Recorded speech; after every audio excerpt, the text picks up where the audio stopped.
Hello, I am Graham Reaper.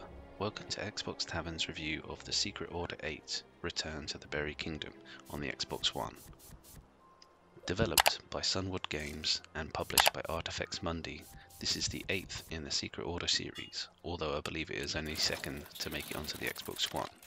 Artifex Mundi is known for its publishing puzzle games, and they have a lot in their repertoire.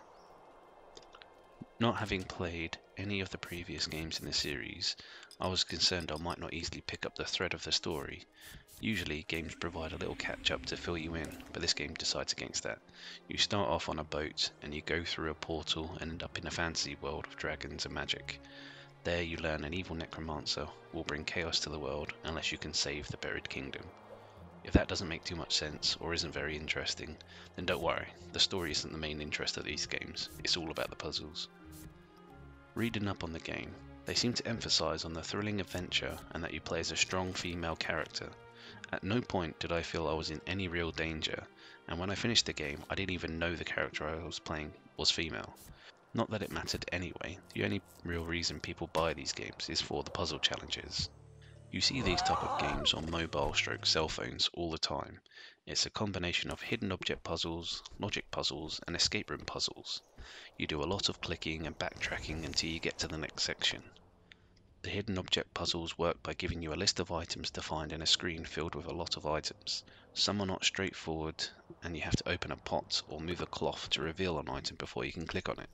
Some items are not in their original format and might be embedded into another object just to make it that bit trickier. There is no penalty for just clicking around like a madman, except you might lose out on some achievements. There doesn't seem to be a time limit for any of them either, but once again doing them quickly does earn you certain achievements. The escape room puzzles are the more far-fetched ones, and you have to suspend some belief as everything seems very coincidental. This random claw I broke off the wall was just the right tool to cut the thread to lower the chandelier, which was a good job as the cloth randomly on top of the chandelier was what I needed to clean this puzzle box. Now I can put this crest I found in a plant buried 2 rooms back into the slot on the puzzle box, which has just the right key inside for me to get to the next room. Not everything is straightforward though, and a lot of the time you'll have to try different objects in your inventory against different interactive points on the screen, but once you familiarise yourself with how it works, it doesn't take you long to work out or try different combinations to find your way through.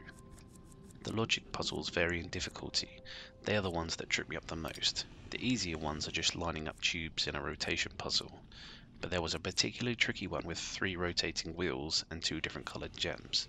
You had to align them up in a specific way, and that really caught me out. I struggled for about 15 minutes, and I had to ashamedly look it up online to work it out.